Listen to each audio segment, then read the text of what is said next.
Hello, everyone! Ever get that feeling you've bit off more than you can chew? I think I'm kind of there. So, this is going to be part one of our camping episode. We actually had to cancel the camping trip for last weekend because a huge storm front blew in and it was pretty violent. So, we really didn't want to camp out in a huge thunderstorm. So, we moved it to this weekend. I am prepping for it right now. So I thought part one could be, just kind of showing how I get things together, somewhat, and what kind of food that I decided to try for this one. I try to be a little bit adventurous when we go camping, so we're not doing same old, same old. And I've got a couple of camping food cookbooks that are really, really nice. One of them is a tried and true favorite of mine, and the other one is something new I picked up this year that we will be trying out. So, I've got everything laid out, I think, that I'm going to need to put this together.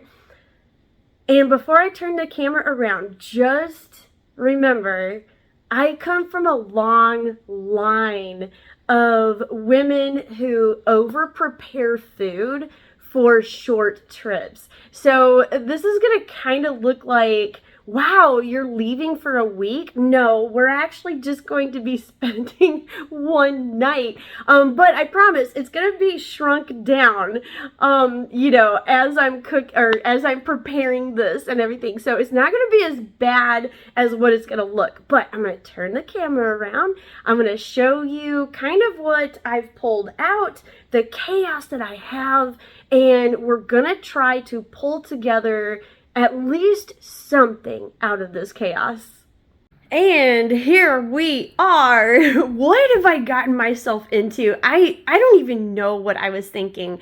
I was just going through these cookbooks and thinking, wow, that looks really good. I want to try that. And it would be really cool to review that on the channel. And then things just kind of grew and grew. So we're going to try to pare this down as much as we can. Now, of course, bear in mind things like this and, things we're going to use to prepare it. We're not actually going to be taking this on the trip. So it's going to be kind of condensed, but wow, what have I done? I don't know, but I've got water and of course I've got my tea to fortify myself because we are going to need it. So I think the easiest way to do this is just start with breakfast and then move to snacks and that kind of thing. I think this looks really interesting. I've never tried anything like this while camping, but I think it looks pretty tasty, and I think it's kind of a neat thing to try. I got it out of this cookbook, Feast by Firelight, and no, I did not purchase this from Target. I actually got this from John Hamilton for I think it was like $5. So the recipes inside look really good. We will do a more in-depth review on the cookbooks once we're outdoors and we have them in their environment and after we've taste tested some things. So let's go ahead and get this done at least. It looks like the only thing we might need to do is just toast these walnuts and stuff in the coconut oil. And that is something I'm going to do with my air fryer. So let's go ahead and prep that and get that out of our way. All right, we're just gonna need really just enough for one breakfast. So I'm just doing, what I think is gonna be enough for 2 servings. And now we're going to go ahead and add our melted coconut oil. And I'm going to use a little bit of this Himalayan sea salt.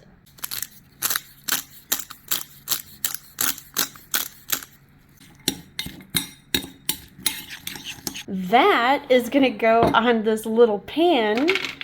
And then we will put that in the air fryer and toast them until nice and golden brown. Now that's one thing semi-done. The rest of this stuff is actually going to be done while camping. So all we have to do is wash the blueberries and then make sure we have these things with us to bring along. And the walnuts are toasted, so I'm going to put those in a little Tupperware bowl. I have that out right here. I've pared down a little bit because as we're using up ingredients that, you know, we're not needing anymore, I'm going ahead and putting them up so we kind of can see a little bit more in the chaos. I've also went ahead and washed the blueberries and put them back in this container. This is the lunch meat that will be for our sandwiches. So refrigerated items. I also have a little thing of mayonnaise just in case we want to add some to our sandwiches. I've cleared off a space in our refrigerator. So all of this is going to go in one location to try to keep it corralled. I've also decided that this little section over here is going to be just for our non-perishables that we need to take. So I've got, you know, our little quinoa. I'm going to bring this little bear of honey that I bought at the farmer's market from a local beekeeper for our breakfast. I've got snacks that we're going to need. And of course you can't go camping without jet puffed jumbo marshmallows. So that's going to be a little campfire treat. We've got a little salt and pepper, and then this will be for our breakfast. It's unopened, so I don't need to refrigerate that. What I will do is once I get everything over here that I know we need, I will be putting it in this bag so we can just grab it in the morning, throw it in the car, and we're done. So the reason for all this kind of like hyper organization, or at least attempt to, is because me and my husband are notorious for forgetting at least 1, 2, sometimes 3 essential items we need for camping. So this time it was water. On our way out there, we're actually gonna have to stop somewhere and get bottles of water because I forgot that at the grocery store yesterday. Another time we forgot to put ice in the cooler. That was almost a disaster. We saved it just in time. And you know, it could be anything from cooking pots, utensils, you name it, we have forgotten at least something. So I'm trying so hard this time not to forget some kind of food item that we're actually going to need. Now that's breakfast done and taken care of. I've already gone through the checklist to make sure, you know, we have everything that we need for that. Let's go ahead and move on to lunch. Now this is going to be pretty simple just because I knew that breakfast and dinner were going to be kind of involved, and sometimes you just don't want to build a fire 3 times a day. So lunch is going to be really just a sandwich. So basically we're just going to go through here and make sure we have everything we need for that. Now I've decided that we're just going to do like some deli meat, but I also wanted to bring some cucumbers and some radishes, just thinly slice those so that we can add them to the top of our sandwich. And I'm not going to pre-slice these. We're going to go ahead and do that at the campsite because cucumber pre-sliced, that's not going to stay very well. So really the only thing we need to worry about is I thought we would put this guacamole in its shell as a spread on the sandwich. So let's look at that and see what we're going to need. Now I'm going to leave out the cilantro because Mitch really does not like it, and you know, I can take it or leave it, so that's not really going to hurt my feelings. I'm just going to go ahead and omit that. We are going to have the avocados, but of course we're not actually going to make this until we get to the campsite and actually need it. You can see each camper can use their fork to mash everything right in the shell, scoop it out, and then you put it on your sandwich or whatever. The only thing we're going to need to do is put together this olive oil and vinegar and salt because we do not want to drag these giant bottles with us camping. So let's go ahead and do that, and we will mark lunch off our list. Now, I just happen to have these really cute little squeeze bottles. I used to take these to work with me when I packed my lunch, and they're really convenient. I love these little things, and now they're gonna be perfect for camping. So I'm just going to go ahead and mix these two in here, season it with some of this salt. I am not going to put a tablespoon of salt in there. I think that's going to be too much for a sandwich. So I'm going to go ahead and cut that down. But let's go ahead and fill this and get that mixed up.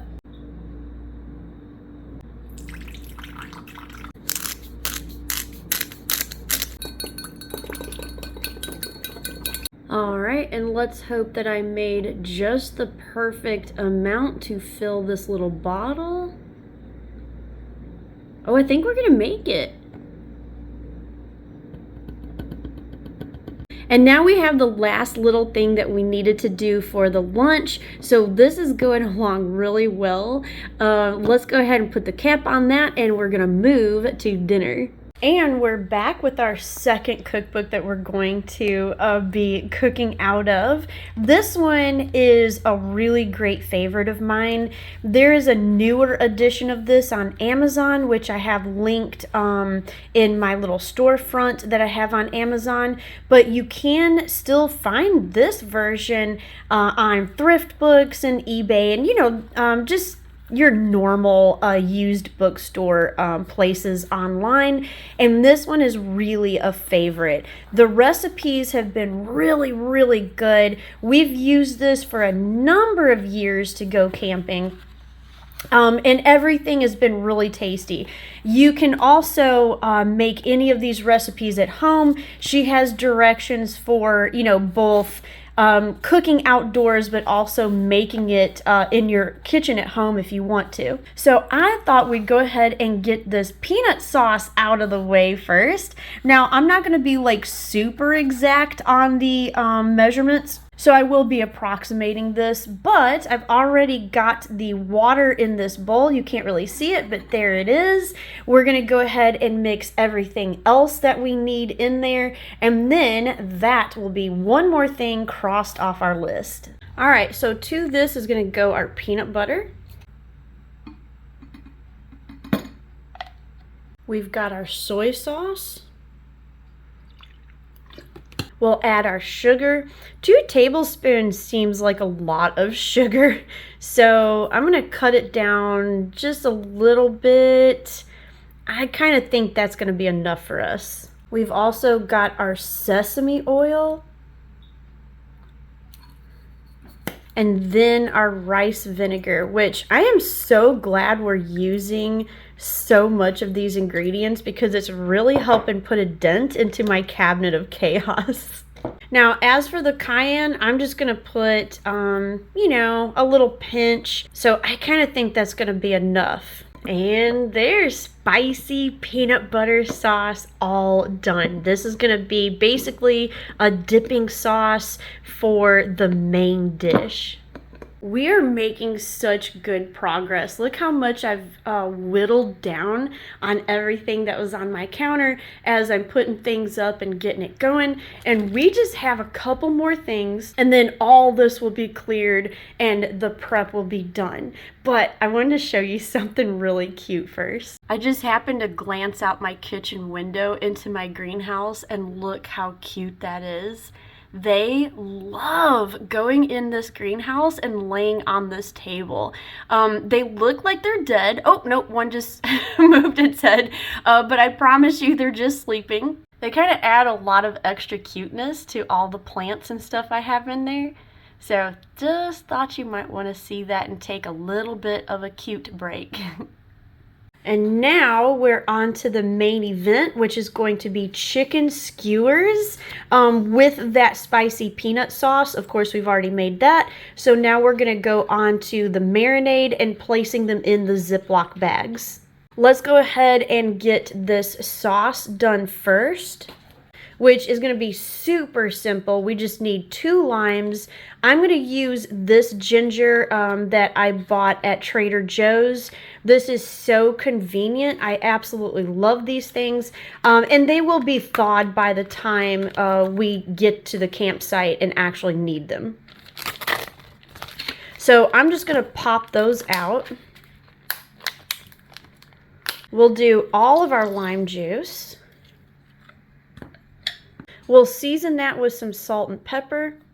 Now, I've never actually had these chicken skewers with the peanut sauce before, so I'm really excited to try this.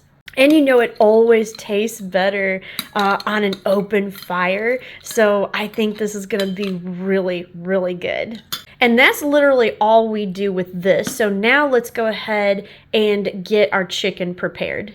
Now, I bought these from Aldi's, so all we're going to have to do is cut them up into small pieces that we can thread on these skewers. Now, I might not use all 3. I'm going to go ahead and cut up probably 2, and then we'll see how that goes. And this might just go in the freezer for another dish. I also think I'm going to use my scissors just to make my life a little bit easier. It seems to be able to cut through meat a lot better than just kind of sawing with a knife.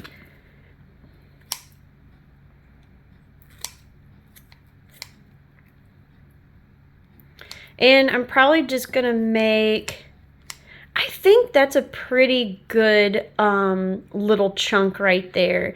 You want them to be small enough to where it doesn't take a whole long time to cook them.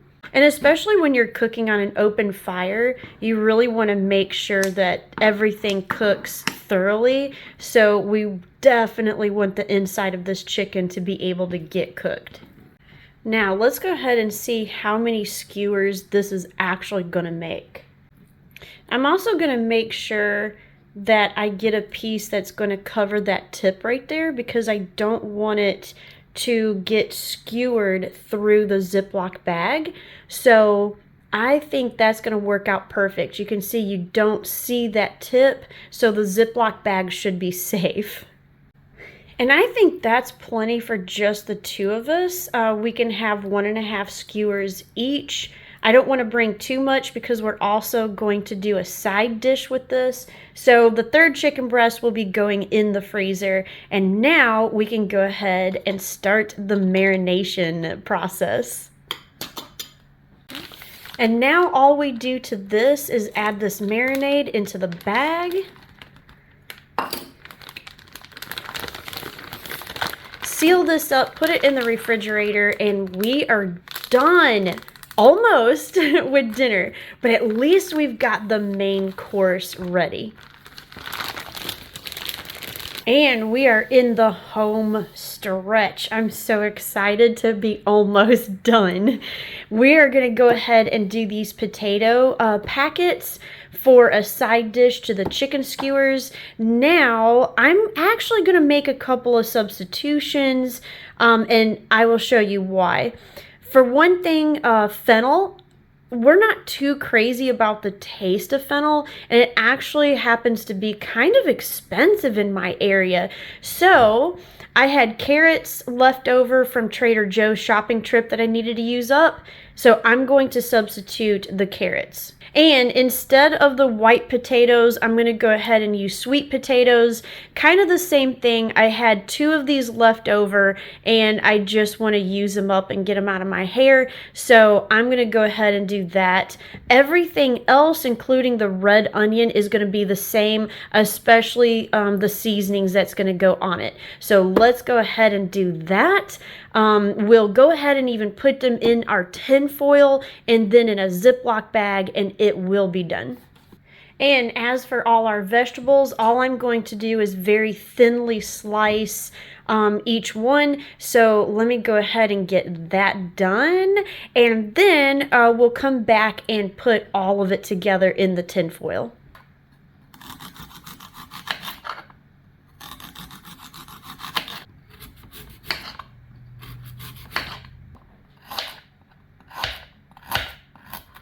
So there was a slight change of plan. I've got a sweet potato and a carrot left over because this is going to be absolutely enough for me and Mitch. That one sweet potato was huge. So we're going to go ahead. I kind of tried to keep it divided as much as possible on my cutting board because we're going to next make our foil packets. So we will go ahead and package all of these up, season it, and then it will be done. Okay, I read the recipe again, and turns out we're going to put all of this into a bowl and then season it all together. So I'll just have to re-separate it, but that's okay. Okay, now I'm just going to go ahead and eyeball this again. We've got our olive oil. Said you can go up to a ½ cup on that if you wish. We've got our Dijon mustard. We can also do 1 clove of garlic, but I'm going to add a little extra. And then last is our salt and pepper.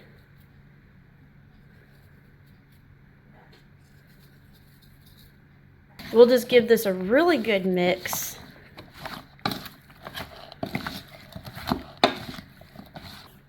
And now we're ready for a tin foil. I'm going to try to give ourselves more than what I actually think we'll need.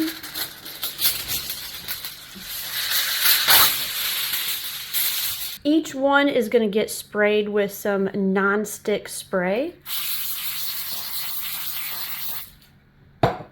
And then we're ready to divide our vegetables onto each sheet.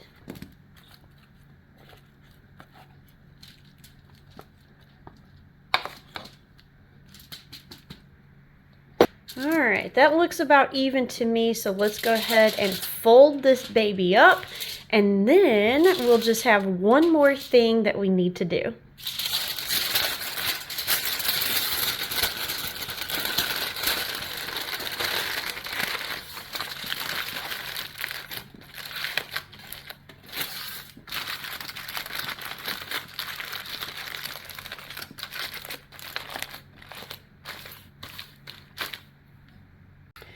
And now on to the last little bit that we have to go. Remember, we're going to have to take these and these for our sandwiches, but I'm also going to bring some, just in case we want to dip it as a snack, into this hummus. This I got at Aldi for an incredibly low price. You can see there's 4 different kinds, so I'm really excited, especially to try that roasted garlic. However, this lid is terrible. It does not snap or stay on. They've got, you know, like another plastic over it, but once you open it, this is not going to be safe for the cooler. So I'm just going to put a little bit of each into this, and we will take that with us. The vegetables are going to be put in this Tupperware, and I don't really need a whole lot of all of it, but I'm going to go ahead and cut this up. And then I also have these, which are really fun and good for dipping. And I will put some of each in this, and then the rest will stay here until we get back. So let's go ahead. I'm just going to go ahead and get that last bit done, and then we'll come back at the end, and I think that will be it. And we can kind of like make sure we have everything. I think we did it. I think we're finally done. So let me show you just the last little bits that we need to put up. And I think that's gonna be it. Hopefully this time I remembered everything. So foil packets with the potatoes and onions, those are in a Ziploc bag ready for the refrigerator. You can see I've got our little dips. Now I don't really care if they get kind of mixed or not, so that's not going to be a problem. But I've got all of our vegetables washed and cut up ready for our snacks, except for the cucumber, of course, because I don't think those would do very well. So that is snack accomplished. The rest of this will go back in the refrigerator and will be ready for us when we get back to snack on. You can see this has kind of grown a little bit. I got some of these really good Terra chips from Costco, so that will go with our lunch. We've got all of our dips and everything. We've got something fun for the campfire. I think all of this is going to be ready to put in the bag. I've got this one section of shelf that's going to be just camp food, so hopefully we will actually remember everything this time because it's all going to be in one location. And the only thing I have to do is this huge, massive cleanup. But I'm not going to make you stick around for that because that would just be cruel. So I'm going to go ahead and end the video here for part 1. And the next time you see us, we will be doing a review on those 2 cookbooks. I'll be showing you a little bit around Paint Creek and what a gorgeous place that it is, and how we cook on a fire and how that food's going to taste, because that's going to make or break that new camping cookbook that we picked up. So we'll try that and see how it does on the open fire and at the campsite, and can it taste good and make us a really good breakfast and snack. So hope you enjoyed that little bit of a chaotic video. It took me just a little under 2 hours to get all of this prepped and done, but of course that was with me stopping sometimes to film and that kind of thing. But all that prep is going to save us a lot of time once we get to the actual campsite, and that's really what matters. So thanks for watching this one, and I will see you outdoors in the next one.